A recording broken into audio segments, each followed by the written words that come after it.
So this is Nicole from the Trash Goblins, and this is our very first podcast. Wanted to get one out there so we could introduce who we are, what the Trash Goblins are, what Trash Goblins Inc. is, etc., and give everybody an idea of what we are trying to do with this thing we're doing. Yeah, and I'm Mike, the other primary trash goblin, I guess, because I guess we have sort of a little pile of us now. To be completely honest, we're kind of in the dark and throwing this at the wall to see what sticks. So bear with us while we figure out what we're doing. So I guess the main thing here is, well, do you want to do like a little bit of bio, who we are individually? How do you want to do the whole how we met thing? No, I mean, we can. What?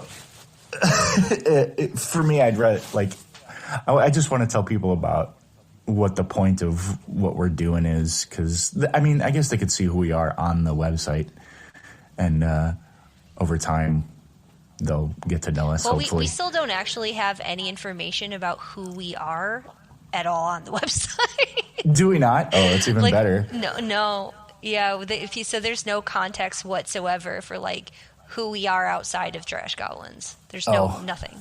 Oh, that's true. All right, okay. Yeah. So, well, you take yours first because you have an actual career. You have several actual careers. That's true. I mean, we don't have to go into the whole thing, but so both of us are from Chicago. We're from opposite sides of the city. Almost exact opposite sides. Yeah. I started doing archaeology when I was 19, and that is the career that I kind of do for a while and then get mad at and then take a break and then come back and do it again for a while and then get mad at it again, take a break. I'm currently in the doing the thing part of archaeology right now in Georgia, and I do mostly Section 106 archaeology, which is essentially, state and federal regulation type stuff where I, go out and make sure if there's any, it's compliance archaeology, basically. And yeah, I was previously a Mayan archaeologist studying in Belize. I may or may not finish my dissertation at some point. And then outside of that, I do jujitsu. That's pretty much it. Yeah. I mean, there's a lot more to it, but those are the basics. Yeah. Well, people can unlock our Patreon paywall and we'll tell you more goofy crap about us. Yeah. Yeah, well, all right. And speaking of goofy crap, that's kind of always been my jam. I never really fit into any particular nooks or crannies. So I always knew I wanted to do something with art, and I always wanted to do something with animals. So I was trying to make both of those work. And so for the last 10 years, I've been doing pet care, walking dogs, taking care of them. But for about 15 years now, I've been doing general animal welfare work. Working for ASPCA back in the day and stuff like that. Used to work at a doggy daycare. And at night, I have an Etsy shop, and I do art of all kinds. Right now, I'm mostly focusing on wood etching, laser cutting stuff, but we also do, clearly together, we do cosplay and fabrication and stuff. And every once in a while, I'll get a commission for something out of the ordinary. But in general, I just do a bunch. I used to call myself the rent-a-bum. So anytime somebody needed some kind of weird work done, I probably had my hands in it at some point. So I think I'm very lucky to be able to survive while walking pups and doing super weird random art. I mean, you say survive, but realistically, we have a house that's called Trash Goblins HQ. You're right. And you pay the mortgage for that house with those things. So yeah, I was going to say it's no bullshit. It is beyond survival now. Yeah, it's weird because growing up as a poor kid, you're always like you're always going to be a poor kid. But I forget I'm not poor anymore. I don't think that ever goes away. I Yeah. think you just It's, I go to the grocery store and I'm still like, do I really need name brand of this? Oh, I could get this for this much dollars at Aldi. Yeah, I don't think that. I think that I definitely still that's do always that. the way that it is. I'm trying to get better about it, especially in regards to like other people's art and things, because I know how much people work on things. So like if we do go to a Ren fair or a con or something like that, I tried to be Oh more yeah, conscientious about not being like, I could make that myself, right. and actually spend money on things that I appreciate. Because like I could, but will I? Probably not. Yeah, and it's Probably also, not. I mean, the main thing for it's especially with my sister and I too. We're always in that. We're never in a like disrespectful place when we say that stuff. We're never like, oh, I could make that. Yours sucks. It's more just like we want to have the fun of doing this creation as well. Yeah. But if you say that out loud next to somebody who just made the thing, it's not very polite. No.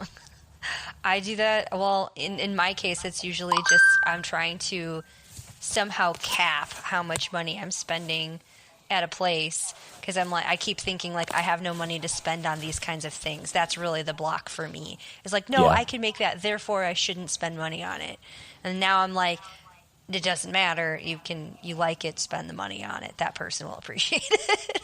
Yeah, getting to that point in my life where I wanted to help fund and support other artists was a pretty big milestone for me. I always wanted to do it, but it was just not an option for a long time. But again, yeah, being in this house and having the work that I do allows me to do that, and I'm super grateful and happy for it. Did I tell you about the making the goose for somebody that I met at ASIN? No. Oh yeah, from that the game where like the goose is just The chasing goose things game. around. Yeah. Yeah, Literally the goose I game. went to ASIN recently, the Chicago nerdy anime convention, and there was somebody walking around dressed up as one of the villagers from the Untitled Goose Game, where the goose just runs rampant and destroys the town. And we talked for a minute, and I said that if he gets in touch with me, I would help him make the goose. That's awesome. Yeah, that's the kind of like stuff what I literally want to be doing. So I guess that's a good enough segue into what is Trash Goblins Inc. and what a pet care person / artist and an archaeologist are doing with a weird cosplay website. Right. Yeah. Yeah. None of this on paper sounds like it makes any sense. It's very hard to link all the things together. It's just kind of like madness, and then we're like, yeah, and then also costumes. Yeah. And lots of dogs. And lots of dogs. And yeah. cats. Blue is here right now. And now Also- possums. Yeah. No. Well, they're not here. Well, okay. That they can be. They can be. I know. Shh. Don't say that. Don't give me ideas. But yeah, the fact that like we're such different people, but we have such a huge pile of like crossovers in our lives that it's like this weird interweaving for like every one thing we have in common. We have a thing that we that we split off on in terms of our life culture or whatever. But it's kind of cool. Everything just sort of weaves together over time because we're into so many different things and we have so many passions that aren't necessarily correlative to one another. So I guess I don't even really know the answer to this, but where did we come up with the idea for the Trash Goblins, and or when did that start? We were, I'm pretty sure it was a C2E2, and we were just talking about how great we feel when we're hanging around with other nerds, and what a good feeling it is hanging out at C2E2, and like that. Every time we go there, we get energized and we get happy, and even if we don't do anything at the con, even if we don't dress up or whatever, we're still interacting and having fun with other people and on that same like wavelength. And we just started getting the dream about like, oh, what if we did this and included other people? I think it was just we wanted to start it as a cosplay group just for our friends, and it just started growing from there because we wanted more people to be in on the fun. Really, that's how I felt. I think what's funny is that the first year that I think we went to C2E2, which I kept thinking was 2015. I think it was actually 2016. It was really just me, you, and Tim that year, and I only went the one day.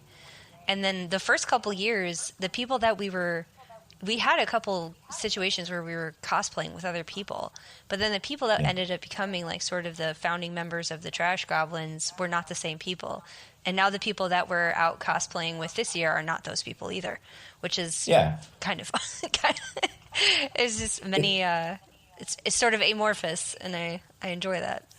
Yeah, I was about to say that's why I like it, because it's sort of I'd say we're the core members just because we have access to all the stuff and we're the ones that had the ideas to put it all together. But the orbiting people around us, around this group is great because it's no pressure, so people don't have to be, stressing about a costume or whatever. They can literally just pop in whenever they feel like it. And I think they tend to appreciate that too. I was just talking to Anna and Rosie about that. We did not dress up for Asen. We just showed up in plain clothes, and Anna was like, "Oh, good," because her Cienco outfit was not finished yet. But we still talked about cosplay like the whole time. I think that's sort of something I've had to curb for myself. So Mike is really the sort of the beating heart and soul of Trash Goblins. He was really the OG original member. And we kind of found each other, and then I was like, let's do this. We can do this more. We can do this more organized. We can do this bigger. We can do this with other people. Let's organize a little bit and, get ourselves a name just so that we have a group vibe, like our little cosplay gang. And the other thing too is wanting to be able to find better ways to meet other cosplayers and collaborate with more people, but also so that Mike said, a lot of his goals for art is to be able to do more custom kind of pieces. And I was like, well, this might be a good way to get our stuff out there. Also, Mike has a lot of board games and other kinds of RPGs and stuff that he invents, and it's these are just many ways to connect with lots of weird nerdy people that might be into the same stuff we are, might be able to play test some games or do some of these other things with us, find finally a Rocksteady for our Ninja Turtles outfit, something. But when I started, when I started kind of going down that road and trying to organize things, like that first year when we were doing Ninja Turtles, and maybe even the year prior, I was so extreme about it, and I need content from everybody, I need this, and now nah, it's if you want to. If you want to, it's there. Yep. No pressure. People are out there having babies, buying houses. I'm not, this is not a priority. Right. And I think that's the reason why we jam together fairly well is you are an organizer and a planner, and you're somebody that can lay out the field of what needs to happen. And I'm somebody that's more freeform and I'm more, I say I'm goal oriented, where you are plan focused. So if something goes off the rails, we can always figure out a way to get it back on the rails, or, improv our way out of it. So no matter what happens, we'll always have a backup plan. And I think that's what also works for the people that interact with us. Like my sister, again, she didn't even want to go to Asen at first. Because she was like, oh, the costume's not done, and I don't feel like going if it's not finished. And I had to sit her down and be like, look, the bottom line is I want to go to this with my sister and have fun, and I want to experience this weird thing together. I don't, the costume is it's fun and it's a cool thing that we do, but it's not the end all be all. The whole Trash Goblins thing for me is the community above all else. And so the fact that the having the space to have everybody just come over and hang out, even if they're not cosplaying, as long as they're enjoying themselves and being part of our little nerdy world, that's all I want. And then once people are in that headspace, then the creativity just kind of flows freely. You know what I mean? Yeah, yeah. And for, context for anybody listening to this, we do have a website, because I don't know for sure that you are finding this on our website, but our website is trashgoblins.inc.com. Yeah. Yeah. And his sister Anna is featured on our Gobbies page as well. She's one of our founding Gobbies. Well, I think Yes. I don't think I called her something else because I was like, she had no choice. Because she really didn't have a choice. She's your sister. Right. Yeah.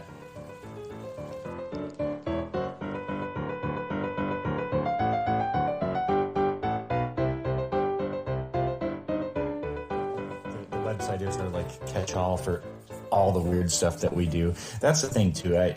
I love the idea of organizing and keeping everything in files and folders for us, but I also don't want to feel constrained like I have to make a specific kind of content or engage in a certain way, because bottom of the line is I'm just going to improv weird crap as it comes to me.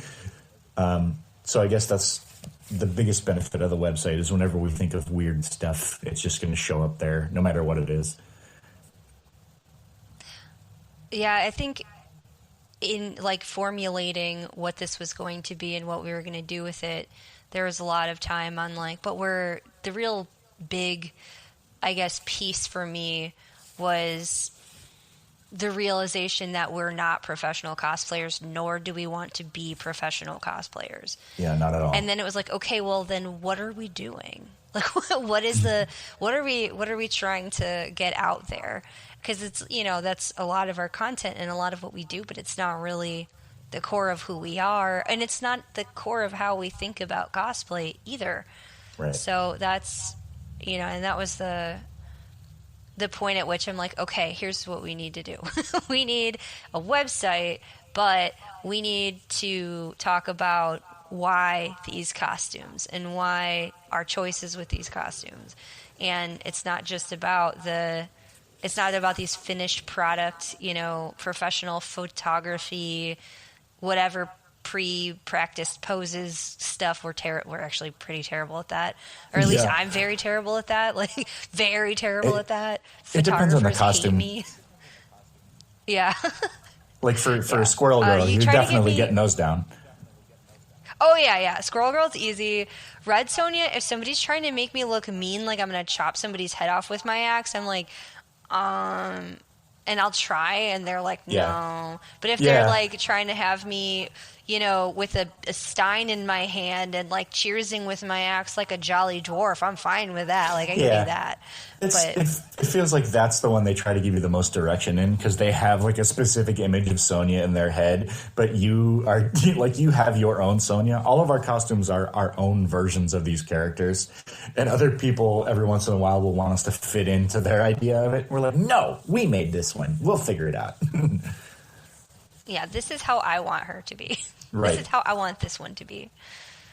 But that's, a lot of it is essentially realizing that the common thread in all of the different things, and even in the ways that we approach art and the way that I approach my job, is all storytelling. That's really the core, I think, of what we do and what keeps us connected. Because it's not just about the con and the picture that you get of the costume. It's the story you're telling about how you made the costume, how you made the decisions going into the costume, who you made it with, who was hanging around you while you were making it, and the fun you got to have while wearing it. So it's like a living breathing character for real, of its own, not just in terms of it being a character that you're pulling from some other media, but also just its own sort of it takes on a life of its own in and of itself. It's beyond performance art too, because we're not only are we, we sort of act as the characters once in a while, but we're just playing around and having fun. But we are still sort of, one of the things about cosplay for me is it helped me be a lot more social and get over a lot of my shyness, because I felt like I was hiding in plain sight. I was able to be this other thing, and I didn't have to be, I didn't have to be Mike right at this moment. I can be somebody else. But that taught me how to socialize a little better. So there's always a little performative aspect of any time I dress up. And that's even if I dress up in like, a suit and tie or something I don't normally dress up as. I just kind of look at it as cosplay and another fun way to engage with people. But because of the way we approach it that way, because of how we approach it, that way it allows me to interact with people in ways I hadn't been able to before. And I think it makes a cool social cushion for people to be goofy and to, riff off of my energy when I have it. And I've seen you do it too. If people start to riff off of our energy, then it becomes like this really fun back and forth thing. And the more people interact with us that way, the more fun it becomes. And I think, actually, now that I think about it, that's the distillation of Trash Goblins. Yeah. Right? Yeah. Like we're having a blast. We're just kind of goofing around. And if we get silly and somebody else gets silly with us, it's the best day like ever. Well, I think too that one of the things that, it's funny because I traverse back and forth between these different sort of realms and worlds, as most people do, right? Nobody's one thing and only one thing. I'm an archaeologist. I'm also a writer. I'm also a musician. I'm also, a partner and a cat owner and a stepmom and like all of these things. I do jujitsu, and it's funny because like I'll go to a jiu-jitsu seminar or something like that, and somebody be like, what is that thing that you posted with like the cosplay pictures? I'm like, I'm not only like I do other things besides jiu-jitsu. I'm also an archaeologist, right. But I think that one of the things that, especially me being as, I can be a goofy person, but I'm mostly a very serious person. I've had to be, I literally with my job can have to be like an authority on stuff in a courtroom. Like if these archaeological sites that we're recording, something happens with them or, whatever, there are state or federal laws broken, I have to go testify in court. So it's, there's an aspect to my life for which I'm like, most of the aspects of my life, very serious, very, very stern and whatever. And I think that as a contrast to that, I feel very much that there's a huge importance in play. And especially when it comes to identity and being able to try things on and being able to kind of like not feel so constrained because, especially people get to know you, people think of you as this or that. You kind of feel like you're slated in a box sometimes. And I think cosplay allows you the freedom, is one way in which we have that freedom to kind of try on other aspects of our identity or play up some aspects of our identity that maybe don't get to come out and hang out very often. And I think that is kind of where we all find that it's like, meeting on the playground for recess. Yeah. But like, yeah, that's a good way to put it. And I think that's what has, you start off with it and it's like, I'm like 30 something. I put on costumes on my weekends and go to cons across the US. And then it sounds silly, but then like you think about it and what you get out of that. And that's, I think, there's a lot of different sort of theory, especially nowadays around that kind of like identity stuff and like the importance of play and the importance of like, as a stress relief and other things. Yeah. So. And it's important to note too that like when we were little and we were growing up, the whole being a nerd thing wasn't cool, which sounds like it's a tropey thing to say now, but I got made fun of and screwed with for playing Dungeons and Dragons or dressing kind of weird or whatever when I was a kid. But now, nerds around the world, and I guess they always have, but it's socially an acceptable and sought after thing, right? So we can do the non-traditional things and still be in a place where we feel good about ourselves and not constantly hounded about it like, in the 80s and 90s. So even if we are doing the quote-unquote silly thing, there's somebody else that's going to be engaging in the same silly thing or something similar, or somebody that wants to do it. And nowadays they'll actually be able to ask you about it and not just kind of shun you from the background or hide behind stuff and be like, one day maybe they'll talk to me about the weird thing. Yeah, yeah, absolutely. Well, and I think that's a hugely important thing for me is that, not, I've always, I say that I'm actually an introvert, but I've had to practice being an extrovert a whole lot as a survival mechanism in my life and in my family and the neighborhood I grew up in. So I'm very practiced at it, even though it is still deeply uncomfortable for me. So the idea of, sort of like flying my freak flag and doing cosplay or doing whatever, and all the various different things I have done throughout my life that were sort of out of the norm or, whatever subcultures.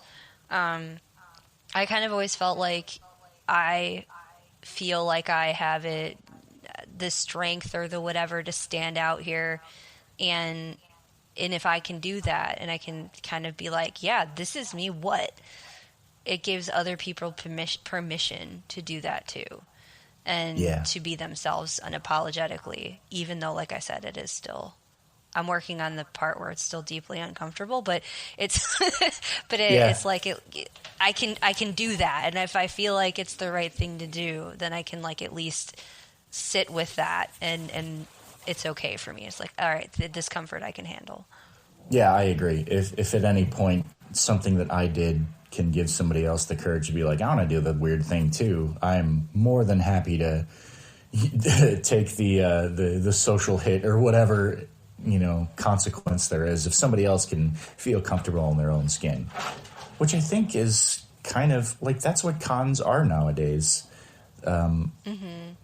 Like everybody's sort of there to take the bullet for you at a con, but nobody has to take the bullet for you at a con anymore because they're usually such of the cons that I've been to. So I've done ASIN, I've done C2E2 is our main one. I do PAX East every year that I can.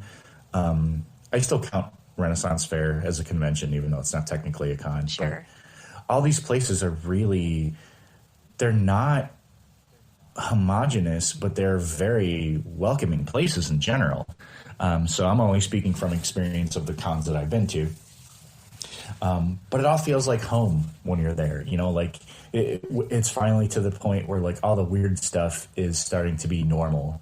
And I remember realizing that when our local fair, which is the Bristol Renaissance Fair, they stopped. I don't remember what their old tagline was. It was something about, enjoy the Middle Ages or whatever. But now it's where fantasy rules. And they just kind of took off all the strictures and all the expectations of like you have to show up in Elizabethan garb if you're going to come to the Renaissance Fair, like when I was younger. And once they got rid of that and said we're fantasy rules, then everybody just jumped in full feet. There's stormtroopers standing next to dragons, and everybody's like, "That's cool," and it all just works out. Yeah. Yeah. Yeah. I guess that's a good. So we do several cons. They're posted on on our website, on our I think community page because it's each one will usually do a Facebook event page for. We don't mind that too much because like neither one of us are huge Facebook fans, but it's like it's like kind of a necessity for networking with people these days. So we'll usually do a Facebook event post for any con or public thing that we're doing. Just as a way for people that are going to be there to reach out and be like, hey, where are you guys going to be? We have a meetup this day. Do you guys want to come? That would be lovely if somebody would invite us to. But also if you just want to be like, hey, I'm curious, I'd love to see you. You can check that out on our website, community page, and then find the events through there. I think we have only 3 left that I'm aware of this year, and that's Bristol Renaissance Fair, C2E2 in Chicago, and then Dragon Con in Atlanta. And then we're going to actually try to shift a little bit, and toward the end of the year, we're going to finally do some fall, lovely autumn weather local events at Trash Goblins HQ, which is the house that we have together. in the Chicagoland area. And hopefully, and that'll be probably a game that Mike has designed himself. And so that'll be fun. Mike's been wanting to do that for a real long time, so we're very excited to have a space to do it. I was just about to say, yeah, to be able to run games and events and have this space to engage in that with other people is a big deal. And changing, it used to be a Game of Thrones game, but we don't talk about Game of Thrones anymore. So it's very likely going to be a Lovecraftian type board game situation. But between that and I would like to get our sort of like our little backyard fall or winter Ren Fair, so people can wear their cool cold weather gear as opposed to being in blistering hot, bajillion degree weather every summer. Yeah, more than one of us have passed out trying to wear either full plate armor or some kind of leather and fur get up at a summer fair. Yep.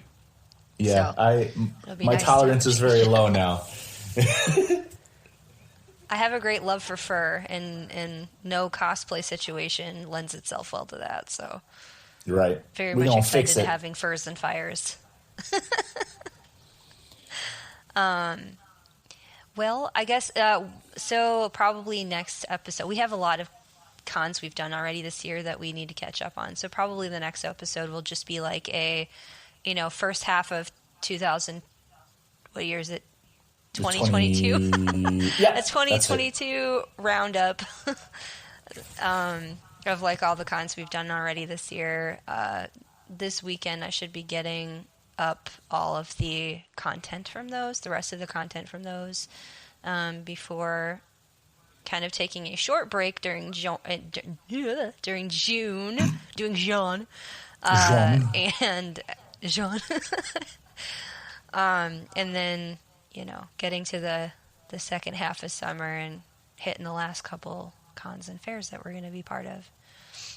But in the interim, if anybody happens to catch this and is going to be doing Bristol or C2E2 or Dragon Con or any other con really, and you're looking for either collaboration or commissions on XYZ weapon that you want to make but you don't know how, or you just want to kind of hang out and craft with other weirdos, definitely find us on our website. We will post all of the information for the things that we have said in the show notes when I figure out how to do that. And and there you can find our contact page and all that kind of stuff. And we're definitely very open to meeting new friends and working with new people.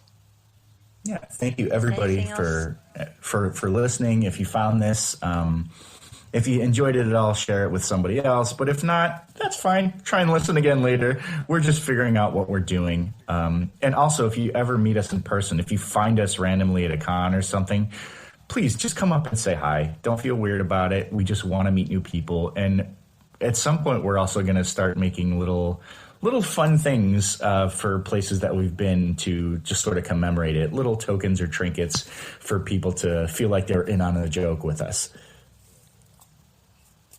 Yeah, we may eventually be able to be like collect the coins for prizes or some stuff. Mm-hmm. We have plenty of things we could auction and give away and make for people, right? And give us excuses to make more things. Exactly. And also just stay in your keep. What was the word? What was I gonna say? I don't know. I'm not wearing my tinfoil hat. Yeah. I guess stay tuned and, be forewarned, because this is the first sort of like, oh, this is us being awkward and being like, this is who we are. But right. It's going to very quickly get very strange in here. So,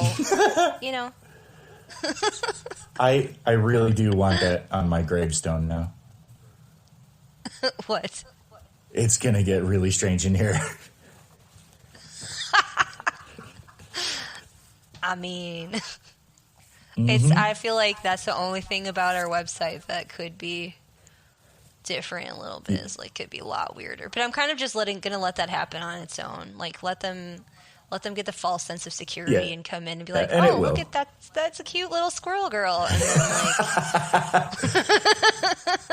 Yeah, they'll find out that we are actually Muppets soon enough. oh, speaking of, well, stay We'll tuned talk for about that more next Muppets, time. Like actual ones. Yeah. All right, thank you everybody All for right, listening. Well, at that, all right, this is Nick and Mike. This is Mike. And we are signing off. Okay, Stay bye. weird.